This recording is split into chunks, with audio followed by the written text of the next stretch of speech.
کہ صحابہ رضی اللہ عنہم نے اس کے لیے اپنی جانوں کو قربانی کی اور ہم کے میدان میں جائیں گے انہوں نے کس طرح اپنی جانیں نشاور کی.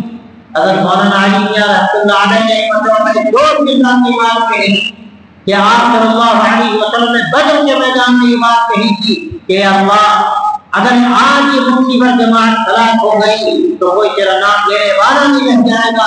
اللہم تہنی ساتھ بن عقابہ لا تعبد بعدها في الارض. مسلم شریف کی روایت کے الفاظ میں آپ نے دعا کی اور آپ پر وہابیت کا یہ عالم جاری تھا کہ آپ پر گریہ تھا, چادر بار بار کھا گئے مبارک سے گر جاتی تھی. صدیق اکبر آپ کو تسلی دے رہے تھے اور آپ کی زبان مبارک سے الفاظ نکل رہے تھے کہ اللہ کی جماعت جو آج جہاں پر آئی ہے یہ اگر ہلاک کر دی گئی تو روح زمین پر کوئی بھی بندگی کرنے والا نہیں. اللہ تبارک و تعالیٰ نے آپ کی دعا سن لی اور گویا اللہ نے طے کر دیا کہ یہ امت اللہ کی بندگی کے ساتھ جب تک اپنے آپ کو مضبوط رکھے گی, اللہ کی عبادت کے ساتھ جب تک اپنے آپ کو مضبوط رکھے گی, دنیا کی کوئی طاقت اس کا پار نہیں کر سکتی. وہ جنہوں نے جانے دی بدر کے میدان میں جانے دی, احد کے میدان میں جانے دی, آج ان کی روحیں فریاد کریں گی اور ہم سے کہیں گی کہ ہم نے اتنی جانے دی تھی کہ یہ دین جو ہم نے قربانیاں دے دے کر ہم تک پہنچایا اور آج ان بزرگوں سب سے بڑھ کر صحابہ اور اولیاء امت کو قربانیاں دے دے کے ہم تک پہنچا. ان کی آسانی کے ساتھ آج یہ دین ہمارے گھروں سے نکلنا. میرے دوستوں میں آپ سے صاف کہنا چاہتا ہوں آج کے اس ماحول میں اور یہی فرق ہے. آپ یاد رکھیے ہزار سال تبسم کیجیے, ہزار جلسے کیجیے, ہزار ریزرویشن پاس کیجیے, ہزار آپ احتجاجات کیجیے, ٹھیک ہے وہ ہمارا حق ہے, لیکن جو نسخہ کیمیا ہمیں قرآن دیتا ہے وہ پورا ہے. اور نسخہ کیمیا کیا ہے؟ اللہ نے قرآن مجید میں صاف صاف کہا وَلَنُذِيقَنَّهُمْ مِنَ الْعَذَابِ الْأَدْنَىٰ دُونَ الْعَذَابِ الْأَكْبَرِ لَعَلَّهُمْ يَرْجِعُونَ. جہاں یہ مصیبتیں ڈالتے ہیں دنیا کی آخرت کو بڑے عذاب کو پہلے اس لیے ڈالتے ہیں کہ چاہے امت بن کے چاہے اللہ کی بارگاہ میں ضرور بننے کا جذبہ پیدا. آج ہم لوگ جن حالات میں دو چار ہیں یہ ہمارے لیے تازیانہ ہے, یہ ہم پر اللہ کی طرف سے گویا کوڑے برس رہے ہیں. آج یہ اگر ہمارے اندر ہوش نہ پیدا ہوا, ہم بیدار نہ ہوئے ہوئے تو یاد رکھیے کہ نہیں ہوگا جو ہو چکا روس, جو ہو چکا روس کی ریاستوں میں. لیکن آپ یہ بھی یاد رکھیے اگر ہم نے بیداری اختیار کی, اگر ہمارے نوجوان تیار ہوئے, ہمارے علماء نے کمزوان کو کیا اس ملک میں حضرت خواجہ منصوری کی بھی ایسا آدمی جو آپ کو پورے کا رہنے والا اجمیر کی مضمون ہے جن کے ذریعے سے ہمارے اس ملک میں انقلاب کرنا ہمیں وہ طریقہ اختیار کرنا ہے. حضرت خواجہ صاحب جب یہاں تشریف لا رہے تھے تو شہاب الدین غوری یہاں سے جا رہا, اس نے جب راستے میں ملاقات ہوئی کہنے لگا حضرت کہاں ہے؟ فرمایا ہندوستان کا قبض ہے. اس نے کہا کہ حضرت بڑی استمزاد ہوئی, میں نے کئی مرتبہ حملہ کیا مگر قابو میں نہیں آتی جگہ. حضرت نے عجیب و غریب بات فرمائی. حضرت نے کہا کہ تم جسموں کو فتح کرنے کے لیے جاتے ہو اور میں دلوں کو فتح کرنے کے لیے جا رہا ہوں. اللہ نے دکھایا ایک اللہ کا بندہ کر اجمیر میں بیٹھا, لیکن اللہ نے اس کے ذریعے سے اس کے اخلاق کو دیکھ کر, اس کی زندگی کو دیکھ کر اور اس کے چہرے کی نورانیت کو دیکھ کر ایک ایسا انقلاب برپا ہوا. تاریخ میں لکھا ہے 90 لاکھ لوگ اس کے ذریعے سے ایمان لایا. وہ ہندوستان کے ہر فاتح نہ محمود غزنوی ہے نہ شہاب الدین غوری ہے, محمود اصل جو فاتح ہندوستان ہے وہ خواجہ خواجگان حضرت خواجہ نورالدین چشتی. میرے دوستوں ضرورت کسی بات کی ہے وہ ایمانی کیفیت پیدا کی جائے, وہ اخلاق اپنے اندر پیدا کی جائے جس سے اسلام کی صحیح تصدیق لوگوں کو سامنے جائے. آج حالت یہ ہے میڈیا کیا کر رہا ہے, مسلمانوں کی ایسی گندی اور خیانت کرتی لوگوں کے سامنے جا رہی ہے.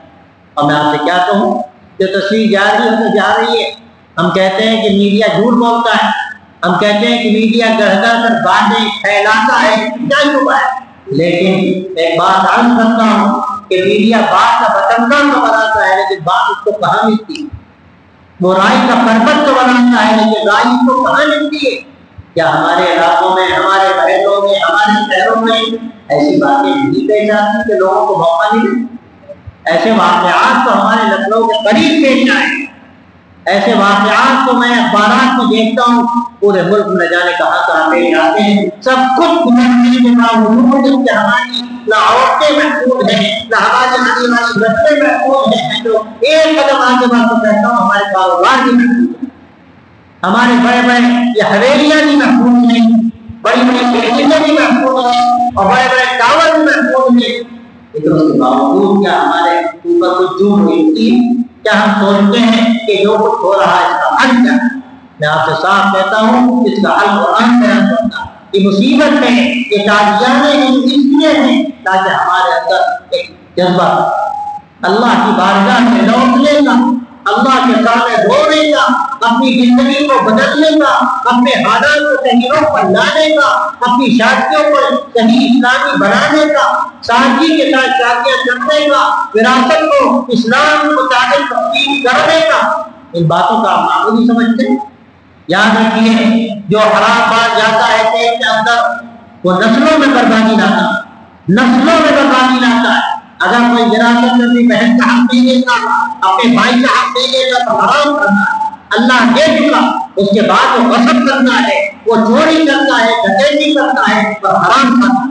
ہر حدیث میں آتا ہے حرام مال سے ایک لقمہ اگر آپ کے حلق کے نیچے لے جائے تو لقمہ لقمہ کر نہیں وہ آپ اس کا احساس آج نہیں ہوتا، کل مرنے کے بعد ہوگا، لیکن اس کے بعد احساس ہمارے کام ہو جائے، وہ احساس آج ہو، اس کی ضرورت ہے، ہم اپنے اندر بدلاؤ میں جائیں۔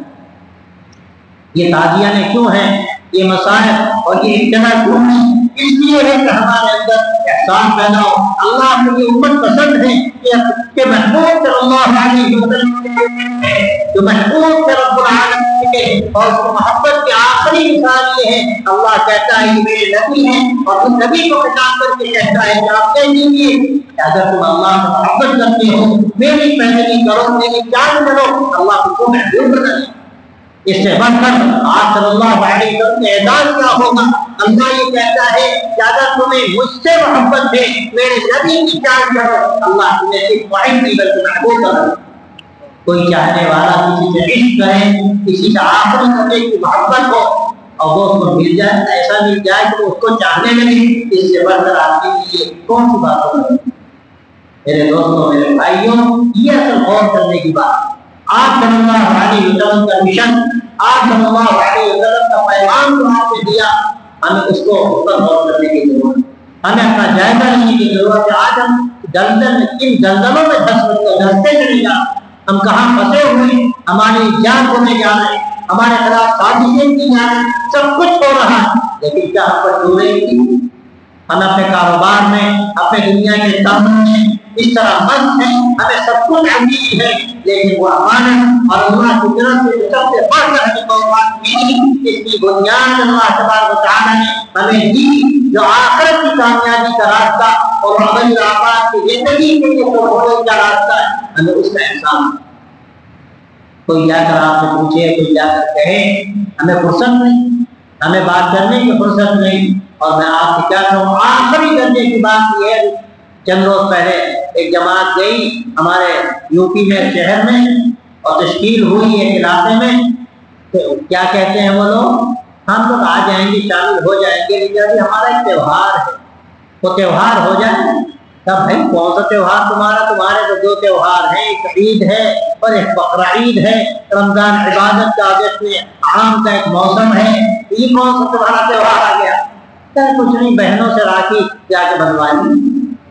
آپ غور کیجیے کہ آج امت کی گروپ کی طرف جانے جو سازشیں کی جا رہی تھی، آج ان سازشوں کے جو نتائج ہیں وہ ہماری آنکھوں کے سامنے ہیں، لیکن میرے دوستوں، میرے بھائی، ہمارے اندر آج بھی احساس ہے۔ میں آپ سے صاف کہتا ہوں، آج آخری مراحل میں ہم پہنچ رہے ہیں اور میں آپ سے یہ بھی کہتا ہوں اگر انشاءاللہ ہم بیدار ہو گئے, ہم نے تیاری کر لی اور ہم نے قبر ہمت باندھی اور طے کیا, ہمارا کاروبار رہے یا نہ رہے, ہماری عزت رہے یا نہ رہے, لیکن یہ امانت اللہ سبحانہ و تعالیٰ نے ہمیں دی اور اس کے لیے قربانیاں دی ہمارے بزرگوں نے, سب سے بڑھ کر صحابہ نے اپنی جانوں کی قربانیاں دی, اپنی عزتوں کی قربانیاں دی, مال و دولت کو قربان کیا, ہم اس کے لیے سب کچھ قربان. ہمیں عقید ہے ہماری بچی تعلیم حاصل کرے قالب سے, اس کا ایمان رہے یا نہ رہے, اس کو اچھی ملازمت مل جائے, وہ کہیں جا کر ڈی ایم ہو جائے یا ایس پی بن جائے یا اور آگے بڑھ کر کسی ملک کی سفیر بن جائے, اس کی عزت کے سودے کیے جائیں, اس کے ایمان پر ڈانٹے ڈالے جائیں, اور اس کا ذرا بھی احساس نہ ہو اس دولت کے خاطر جو آگے ہمیں ملنے کی توقع ہے. میرے بھائیوں سے اس کے بعد کیا نتیجہ نکلے گا؟ میں جانتا ہوں اچھے اچھے دینداروں کا حال کیا ہو رہا ہے, کوئی پرواہ نہیں, بچیوں کو ہاتھ سر میں ڈال دیا اور ڈاکو چور چکر کام میں لوگوں نے مجھے بتایا تو کیا ہو رہا ہے. اگر آج ہمارے اندر بیداری پیدا نہ ہوئی, میں حرام سمجھتا ہوں کہ ایسے اداروں میں ایسے تعلیموں میں آپ بچیوں کو جا کر ڈالتے ہیں اور آپ کو احساس نہ ہو. ابھی کل کا واقعہ ہے, صاحب کہنے لگے بچی کو میں لے جاتا ہوں اسکول میں, ٹفن لے جانا بھول گئی, میں ٹفن لے کر گیا تو میں نے دیکھا پریئر ہو رہی ہے اور سرسوں کی پوجا چل رہی ہے, مورتی سامنے رکھی ہے اور سب کے آگے میری بچی کھڑی ہے اور ہاتھ جوڑ کر وہ بالکل گویا جیسے ان کی عبادت پوجا ہوتی ہے. میں نے اسی وقت بچی کو نکالا. ہمارے حضرت مولانا علی میاں رحمۃ اللہ علیہ جب ہمارے یہاں وندے ماترم کا حکم آیا, اس کا آرڈر آیا اور پھر میڈیا کے لوگ آئے اور کہہ رہے کہ مولانا اب تو آرڈر آنے آپ کیا کریں گے؟ حضرت نے برجستہ کہا اپنے مسلمانوں سے ہم کہیں گے اپنے بچوں کو اسکولوں سے نکالنے ایسی تعلیم کی کوئی ضرورت نہیں جس سے ایمان چلا جائے. حکومت گر گئی, وزیر کو برطرف کیا گیا اور جو سرکولر جاری ہوا تھا تو واپس کرنا. یہ ایمان کی بات. کیا آج اس لیے تیار ہے کوئی اللہ کا بندہ یہ اعلان کرے اگر ہمارا ایمان جاتا ہو تو 7 طلاق ہے ایسے تاریخ کو اور 7 طلاق سے اسکول کو اور ایسی یونیورسٹی کو اور ایسے کسی بھی ادارے کو, کیا ہم آپ اس کے لیے تیار ہیں؟ ہمیں تو جاب چاہیے, ہمیں تو عہدہ چاہیے, ہمیں تو اپنی بچی کو ایسی جگہ دیکھنا ہے جہاں سے ہمیں یہ کہنے کا موقع ملے کہ ہماری بچی تو کینیڈا میں ہے اور ہماری بچہ لندن میں ہے اور ہماری بچی کو تو فلاں عہدہ مل گیا. میرے دوست یہ عہدے مستقبل کی دنیا کب تک؟ اور یہ اس وقت ہم حالات سے دو چار ہیں. اب آخری مراحل میں آپ سے صاف کہتا ہوں, اب اگر خدا نخواستہ امتداد نہ ہوئے تو پھر ہمارے لیے کوئی راستہ نہیں. اللہ ہمارے علماء کے قولوں کو قبول سے کرے, جنہوں نے مدارس قائم کیے, جنہوں نے تحقیقات چلائی, جنہوں نے دعوت کی محنت کی, جنہوں نے ایمان کی محنت کی, جنہوں نے گھر گھر پھر کر اور دیہاتوں جا کر ایمان سنبھالنے کے لیے اپنی جان کھپائی, آج دوبارہ ایسے ہی کیا ان کی محنت کے نتیجے ہم تک نہیں پہنچا. آنے والی نسلیں ہماری محنت کو منتظر ہیں اور یاد رکھیے خدا نخواستہ کی محنت نہ ہوئی تو قیامت میں ہماری اولادیں اللہ کے سامنے کہیں گی کہ اللہ یہ ہمارے ماں باپ ہیں, یہ ہماری تربیت کرنے والے ہیں, کہ اللہ کو دگنا ہوگا آج ہم کیا بھائی میرا اللہ کہ اللہ کو دگنا آزاد دی اور پر لعنت کر. اللہ کہے گا دونوں کے لیے دگنا, جاؤ تم سب جہنم میں جاؤ. تو بھائیوں اللہ وہ دن نہ لائے, کیا کوئی ہمیشہ جینے کے لیے آیا ہے؟ پورا مجمع بیٹھا ہے, کوئی کہے کہ ہم 100 سال جیئیں گے, 100 سال تو آگے کی بات ہے. کیا کسی کو زمانہ طے کر کے جیے گا؟ ارے ہم یہاں بیٹھے ہیں پتہ نہیں کیا ہوگا آدھے گھنٹے کے بعد, کیا 5 منٹ کے بعد. یہ ایسی چیز اللہ نے ہمیں پاس رکھی ہے, لیکن وہ زندگی کا بدل آباد جو ہمیشہ ہمیں کی ہے, اس کا وعدہ کیا ہمارے نبی صلی اللہ علیہ وسلم نے. تو قرآن مجید بھرا پڑا ہے آخرت کا بار بار تصور, اس کا یقین دلوں میں پیدا کیا جا رہا ہے. اللہ مثال دیتا ہے, اللہ آسمان سے بارش اتارتا ہے اور کسی کھیتی ہوتی ہے, کیا تم سمجھتے ہو قبروں میں چلے جاؤ گے, تمہیں مچھلی نکل جائے گی, تمہیں کوئی جانور کھا جائے گا, تو سمجھتے ہو تم ختم ہو جاؤ گے؟ تمہارا ایک ایسا ذرہ محفوظ رہے گا, ایک ایسا بیج محفوظ رہے گا. اللہ کا جب فیصلہ ہوگا وہاں سے تم دوبارہ کر کے کھڑے ہو جاؤ گے, اللہ نے تم سے حساب. اللہ وہ دن لانے سے پہلے ہمیں اس قابل بنانے کا کام دکھا سکتے. بھائی اس وقت ہم بہت نازک مرحلے پر اور اس وقت میں خاص طور پہ کہنا چاہتا ہوں اپنے ایمان کی حفاظت کیجیے، آنے والی نسلوں کے بارے میں سوچیے، آپ کس طرح سے ایمان کو باقی رکھیں، اس کے لیے آپ اسلامک اسکول بنائیے، آپ اس کے لیے مدارس و مکاتب کا جان سکھائیے، آپ اس کے لیے ایسے ادارے قائم کیجیے جہاں بڑی بچیوں کو دکھا سکیں۔ اگر آپ کی بچیاں تعلیم جاتی ہیں تو کوئی بدل نہیں ہے، کم از کم درجہ یہ ہے کہ 1 گھنٹہ وہ آ کے اسلامی تعلیم حاصل کریں، ان کا عقیدہ بن جائے اور دین کی تعلیم تک آ جائے، اسلام کی حقیقت پیدا ہو جائے اور اللہ کی امانت کو دیے امانت کی اس کا احساس پیدا ہو جائے، امانتداری کا۔ یہ ہمارے اوپر ایک فرض ہے، اگر ہم یہ کام نہ کیا تو آنے والی نسل ہمارے ہاتھ سے نکل جائے۔ یہ بڑی چیز ہے اور دیہاتوں میں جا کر لوگوں تک بات پہنچانی ہے۔ بالکل جہالت ایسی ہے کہ لوگ کلمہ نہیں جانتے۔ آپ ان سے پوچھیے کلمہ جانتے ہو؟ وہ کہیں کلمے کا پتہ ہی نہیں۔ ایک دیہات میں ہم گئے، نماز کا وقت ہوا، نماز پڑھی جا رہی تھی، اس سے پہلے وضو ہوا۔ اب وضو جب ہو رہا تھا تو کبھی کسی نے وضو کیا ہی نہیں۔ ہم نے کہا بھائی جو جاننے والے ہیں وضو کریں گے، آپ لوگ دیکھ کر لیجیے۔ تو انہوں نے کسی طرح نہ جانے کس طرح کیا۔ نماز کا وقت آیا تو میں نے دیکھا کہ جب لوگ سجدے میں گئے تو بعض لوگ سیدھے الٹے لیٹ، انہوں نے سجدہ کبھی کیا ہی نہیں۔ میں نے چند لوگوں کو بلا کے پوچھا کلمہ سناؤ، منہ دیکھنے لگے۔ ہم نے کلمہ سنا ہے نہیں، کہ کلمہ کیا چیز ہوتی ہے؟ ہم نے کہا لا الہ الا اللہ سنا ہے کبھی سنا ہے؟ میرے بھائی میرے دوست کی امت کدھر جا رہی ہے اور آج ہم کس بات و غفلت، کس کی ذمہ داری؟ آسمان سے فرشتے اتریں گے؟ اللہ کا یہ قانون نہیں۔ اللہ نے ہم پر ذمہ داری رکھی اور قرآن مجید کی آیت پڑھی کہ اے ایمان والو تم یا ایھا الذین کنتم خیر امۃ اخرجت للناس، اللہ فرماتا ہے کہ تم بہترین امت اور تم خیر امۃ اخرجت للناس۔ اس آخری امت کو خطاب کر کے کہا جا رہا ہے تم بہترین امت ہو جس کو لوگوں کو بھی برپا کیا، عالم انسانیوں کو بھی برپا کیا گیا، دنیا میں بسنے والے تمام انسانوں کو بھی اللہ نے اس کو اٹھایا۔ اور کیوں اٹھایا؟ تاکہ ان تک بات پہنچے، ان تک پیغام پہنچے، ان تک دین پہنچے۔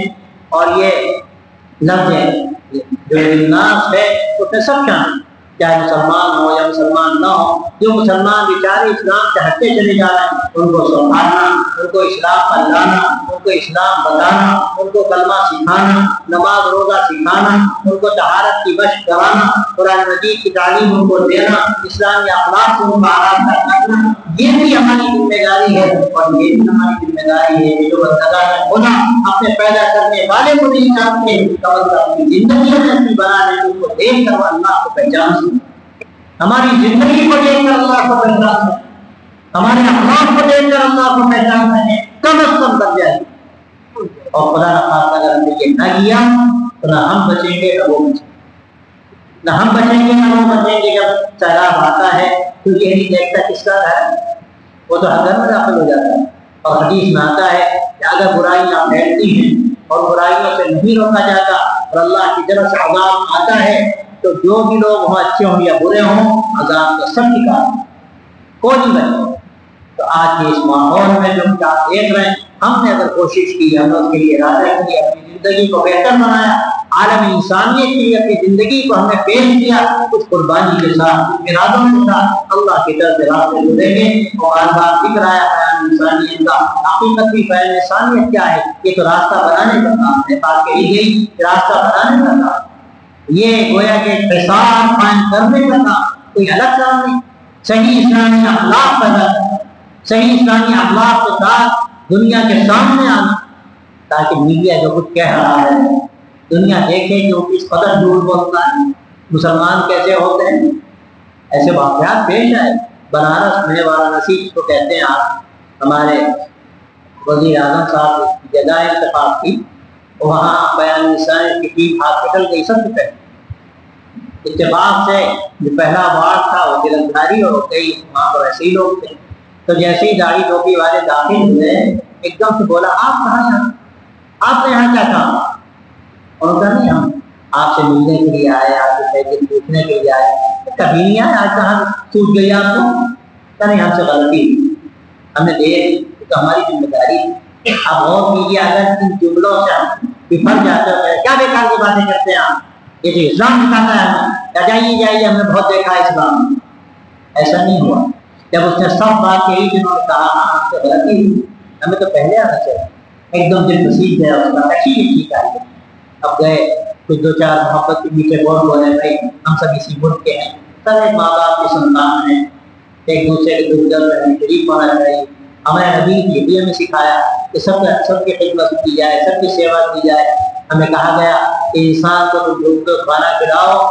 اللہ حدیث قدسی میں آتا ہے, اللہ کہتا ہے, اللہ کے رسول صلی اللہ علیہ وسلم کے ارشاد ہے کہ تم بھوکے کو کھانا کھلاؤ. اللہ کہتا ہے کہ مجھے تم وہاں پاؤ, تم مجھے وہاں پاؤ. اتنی بڑی بات.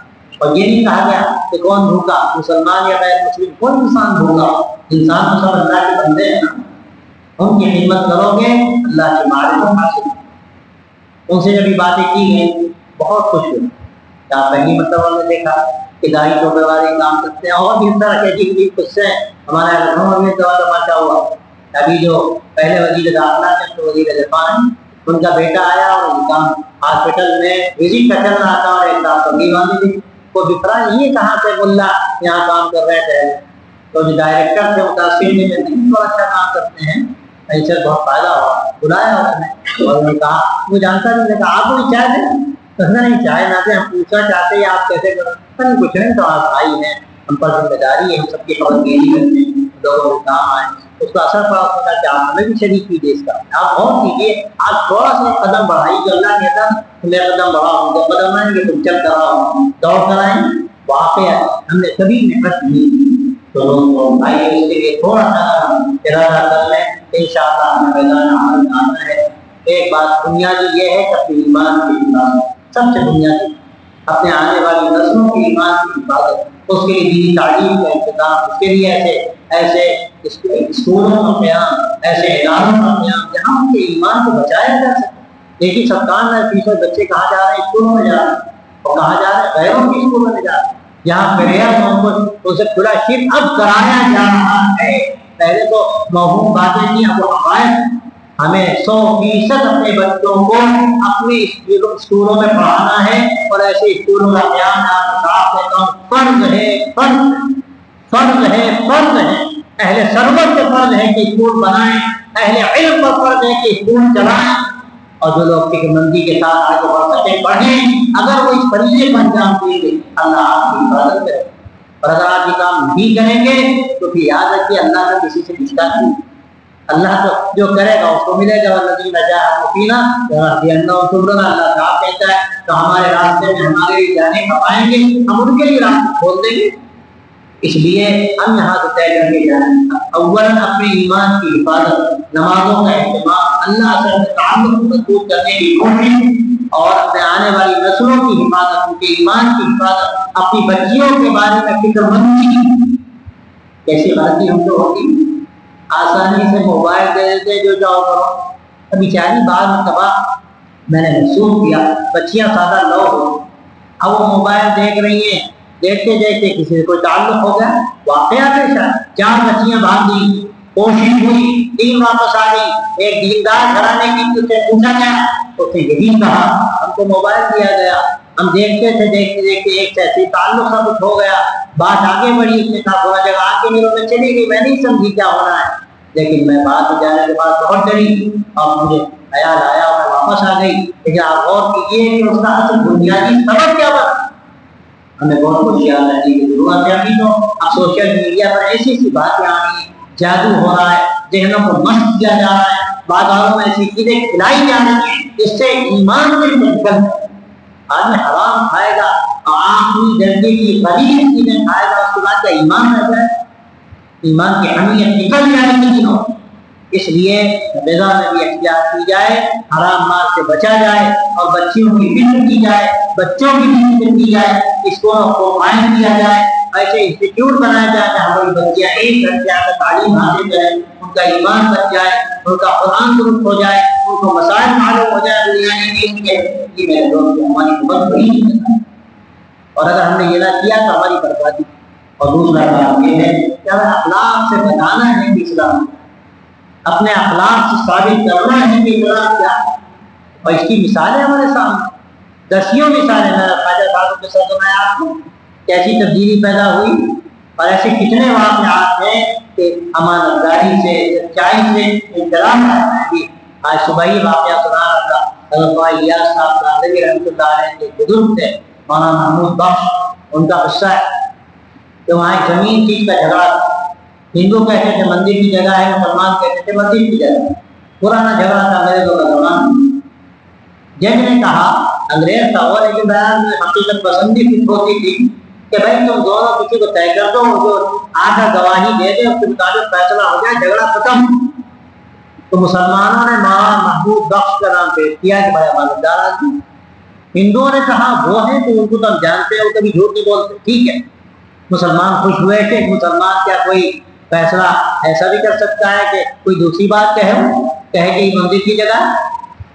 انہوں نے کہا، جب انگریز نے جج نے ان کے پاس آدمی بھیجا کہ آپ آ کر گواہی دیں کہ میں انگریز کی شکل نہیں دے سکتا۔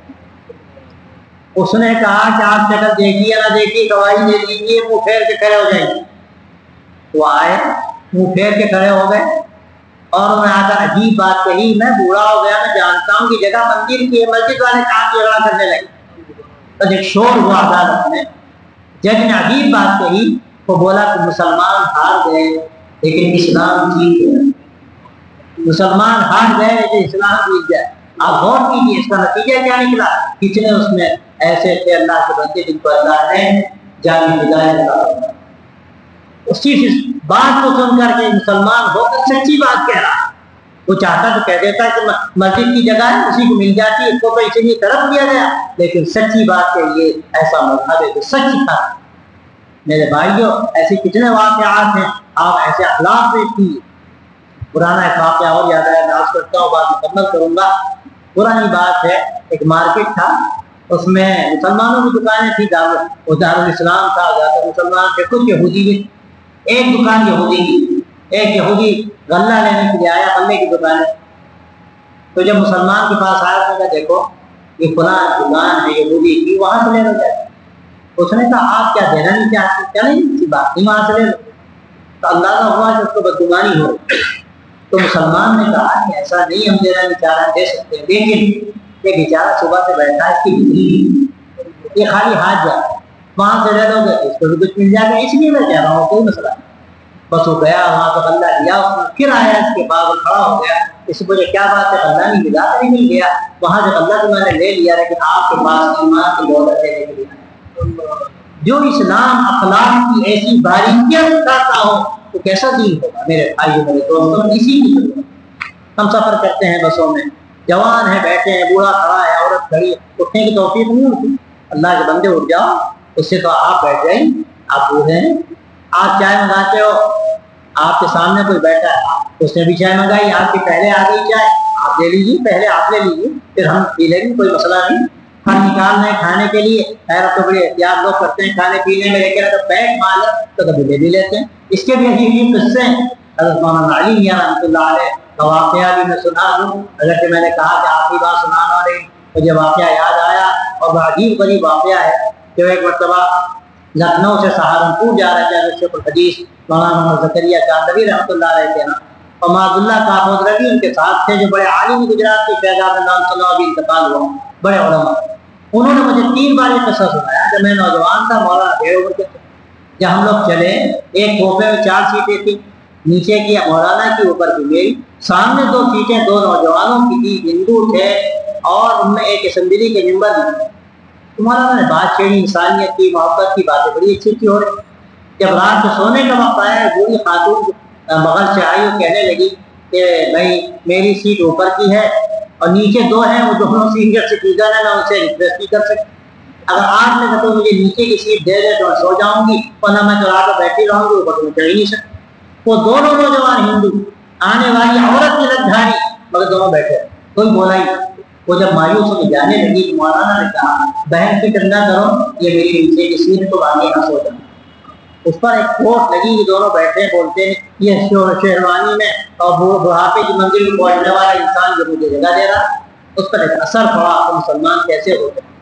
اس کے بعد جب وہ چلی گئی تو عبداللہ صاحب نے کہا یہ سننے کی بات کہ مولانا آپ نے تو بڑا غضب کیا، آپ نے تو اپنی سیٹ دے دی، آپ کیا کریں گے؟ مولانا کو زمانے میں گاؤں کا حملہ ہوا تھا، گھٹنے میں شدید تکلیف، اوپر نہیں چڑھ سکتے تھے مولانا، اور نظر بھی نہیں آتا تھا، وہ زمانہ گزرا ہے جب طویل مدت تک مولانا کو بالکل نظر نہیں آتا، بعد میں آپریشن ہوا تو گنائی باہر ہوئی۔ تو مولانا عبداللہ صاحب نے کہا حضرت آپ کیا کریں گے؟ عجیب و غریب بات مولانا نے کہی کہ بھائی عبداللہ، اسلام کا اخلاقی نظام پیش کرنے کا موقع بار بار نہیں ہوتا، کبھی اس کا موقع ملے تو ہاتھ سے جانے مت دو، چاہے تکلیف ہوتا ہے۔ میرے دوستو، یہ اسلام ہے، اس کی تصویر اگر ہم لوگوں کے سامنے پیش کریں گے، کون ہے جو ہم سے کہے گا فلاں ملک چلے جاؤ، یہ محلہ چھوڑ دو؟ لوگ ہماری خوشامد کریں گے۔ ہمارے اللہ پانی پتی رحمۃ اللہ علیہ پانی کے خلیفہ تھے، پانی پت یوپی کا ایک سرحدی علاقہ ہے، جب ہم تقسیم ہوا سب چلے گئے، ان کا میں نہیں جاؤں گا، میں ہمیشہ یہاں رہوں، میرا سب سے بڑا تعلق ہے، ہندوؤں سے بھی بڑے اچھے روابط ہوں گے۔ کچھ عرصہ گزارا کہ میں اب جاؤں گا، میں تھک گیا، نہ اذان سننے کو ملتی، مر جاؤں گا، دعا کرتے کی تلقین کرے گا، بوڑھا ہو گیا۔ ہندوؤں کا پتہ چلا جمع ہو گئے، آپ جیسا آدمی چلا جائے ہم گوارا نہیں ہو سکتے، آپ سے محبت ملی، آپ سے زندگی ملی، آپ سے سلیقہ ملا، کیا میں نہیں رک سکتا؟